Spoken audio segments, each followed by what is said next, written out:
L'agriculture écologique et biologique représente un des nombreux systèmes agricoles alternatifs qui ont surgi en réponse à des problèmes environnementaux mondiaux les plus ardus.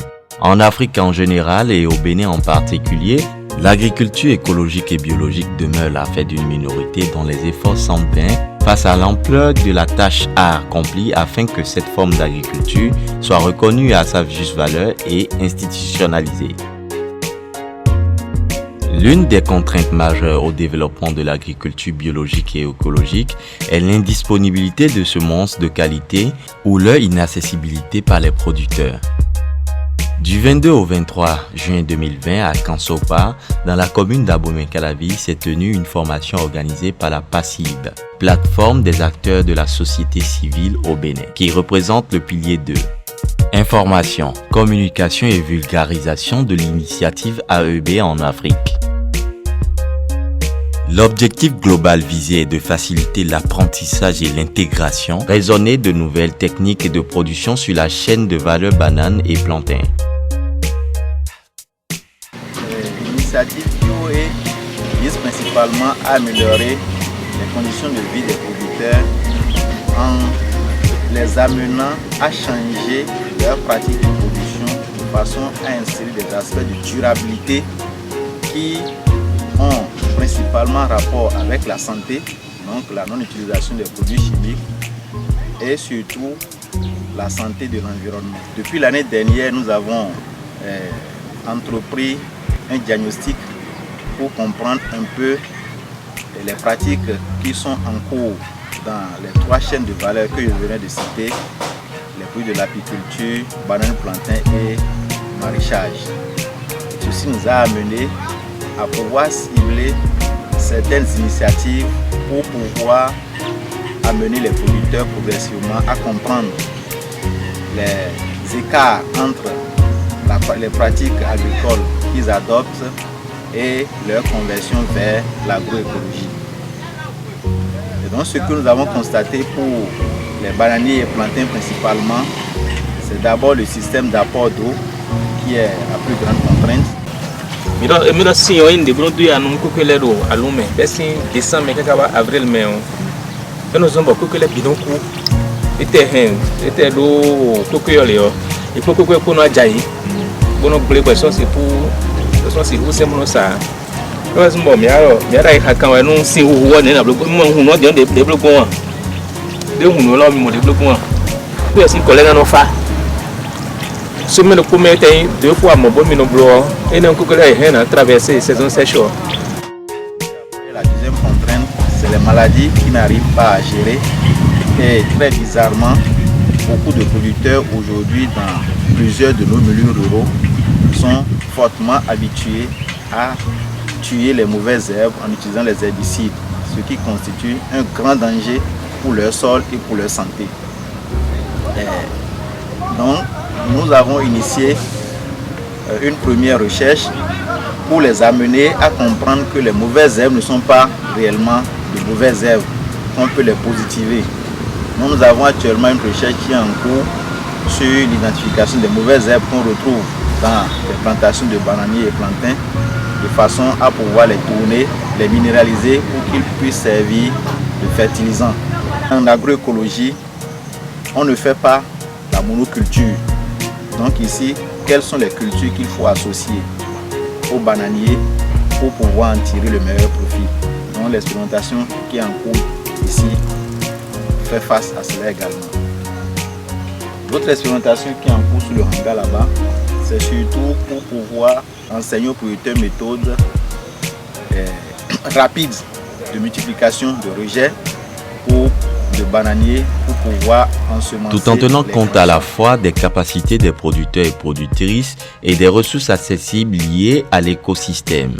Les participants à cette formation sont des producteurs de bananes et plantains, les représentants des différents piliers et les facilitateurs. La technologie PIF, c'est un plan issu de fragments et c'est une technique qui permet d'obtenir une grande masse de semences de bananiers en un temps record. La première étape de la technologie PIF consiste déjà à choisir un plan, un rejet appelé rejet baïonnette.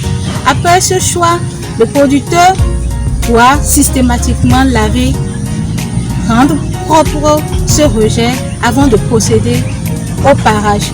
Le parage permet de débarrasser ce rejet des impuretés et de toute autre forme d'attaque d'insectes ou autre impureté au niveau de ce rejet.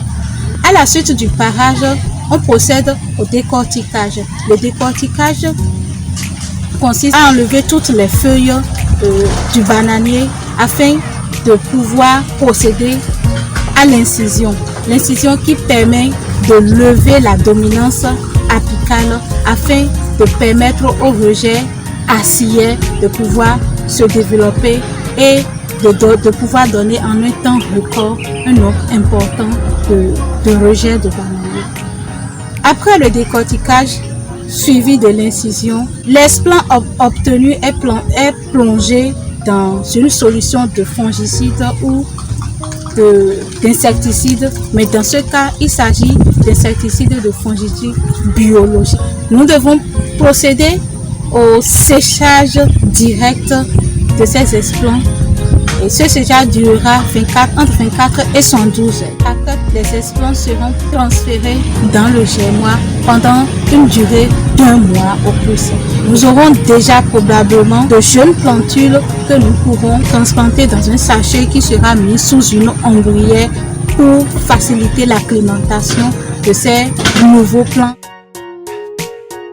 Par la technique qu'on est en train d'enseigner, déjà, quand on prend le rejet d'un champ qui est infesté, on traite le rejet pour que les maladies... Spécifiquement, il s'est agi de former les producteurs sur l'installation et conduite d'installation d'une bananeraie utilisant les approches agroécologiques d'une plantation de bananes bio et sont capables d'identifier les différents nuisibles de la banane.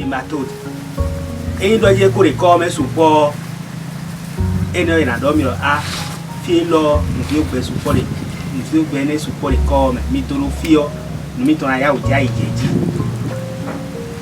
donc et dans la baduna ma kolo nufio gbe ne to ma de comme ne flavone et do je ne que mi jo ato mi na o badura te ka beriji la ipon ni tele ka doreji pon dai onu nu enele to nu to re nufio gbe support dai ai ene uto les carrières sont ne mon pin boli au fond de nous les cancer niveau dévolé couplé au fond de nous mais bon et massa il nous pourra doit son mission. C'est souhaité que au niveau de ces différentes chaînes de valeur, nous puissions avoir des producteurs qu'on peut accompagner jusqu'à ce qu'ils se convertissent en agroécologie et avoir tout au moins la certification SPG pour commercialiser leurs produits comme tels dans les réseaux AMAP et d'autres boutiques que nous allons promouvoir. Le pilier qui s'occupe des chaînes de valeur est aussi à pied d'œuvre pour que lorsqu'on sera à ce niveau, cet aspect soit beaucoup plus facilité. Les 25 et 26 juin 2020 à l'Hôtel des Princes de Boycon s'est tenu un atelier d'actualisation et de validation des curricula de formation sur l'agriculture écologique et biologique AEB au Bénin. On s'est réunis pour échanger afin d'aboutir à l'élaboration de curricula pour les formations qualifiantes et les formations diplômantes dans le cadre de l'agriculture écologique et biologique. Les curricula sont très importants et il est bon quand même de s'y pencher. Nous avons déjà, il y a quelques années, travaillé sur les curricula et au niveau de l'Afrique de l'Ouest, il y avait eu un programme similaire qui avait aussi préparé des curricula et ces curricula devaient être traduits en français. Mais il y a eu quelques problèmes de communication. Les curricula que nous avons élaborés ont permis de faire deux formations essentielles, une formation à agroécologie et chaque fois on recevait au moins une cinquantaine de personnes, de participants. L'activité que nous développons d'actualiser et de valider les cultures curriculaires de formation existant sur l'agriculture biologique et écologique. Pour pouvoir atteindre cet objectif, dans un premier temps, nous allons d'abord réaliser une étude des différents curriculaires qui existent dans les différentes formations et ensuite nous avons proposé un curriculaire de formation. J'ai contribué avec la PACIP à l'élaboration d'une étude. L'étude c'est quoi? L'étude c'est basé sur l'état des lieux des curricula et modules de formation donnés en agriculture écologique et biologique au Bénin. Donc, brièvement, les résultats que nous avons obtenus, il a très peu de curricula ou bien de modules de formation qui sont en exécution sur le territoire national. Les grandes formations qui ont été données, c'est réalisé au niveau de l'université d'Abomey-Calavi, précisément à la faculté des sciences agronomiques, et une autre formation donnée à la faculté d'agronomie de l'université de Paris. Cependant, il y a aussi des secteurs privés, les ONG et quelques organisations de la société civile qui donnent aussi des modules de formation sur l'agriculture écologique et biologique. Donc, brièvement, notre étude a fait un peu le point d'état des lieux de ce qui se fait au niveau des formations ou bien des modules de formation à l'exécution au Bénin dans le domaine de l'agriculture écologique et biologique. Cette initiative prend en compte un certain nombre de secteurs. C'est de chercher, c'est de promouvoir l'agriculture écologique et biologique à travers 4 piliers, dont le pilier 1 qui s'occupe de la recherche appliquée, le pilier 2 s'occupe de la communication, l'information et la formation, du marché, du développement du marché, et le 4e pilier qui s'occupe du plaidoyer, de la coordination et tout ce qui peut permettre de mettre en relation toutes les activités des autres piliers. La perspective, c'est travailler sur ces documents et continuer des formations au niveau à partir du 4 juillet, il y a une formation qui sera organisée sur le centre qui est en création pour permettre aux gens d'avoir une meilleure connaissance de l'agriculture écologique et biologique. Et c'est une formation dont le principe est qu'on a lancé et les gens ont postulé pour venir participer à la formation en payant une petite somme pour se supporter soi-même. Et je pense que c'est une initiative à encourager.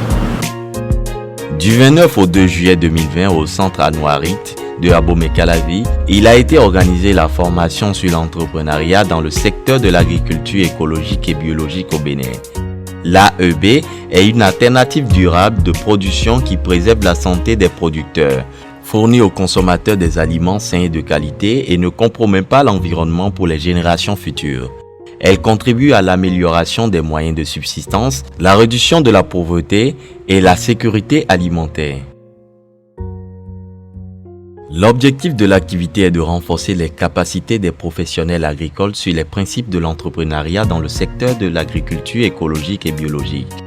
Il s'agira de former les professionnels agricoles sur les normes et principes de l'agriculture écologique et biologique, faire connaître les créneaux porteurs pour l'entrepreneuriat en agriculture écologique et biologique, initier les apprenants au développement d'un modèle de plan d'affaires en agriculture.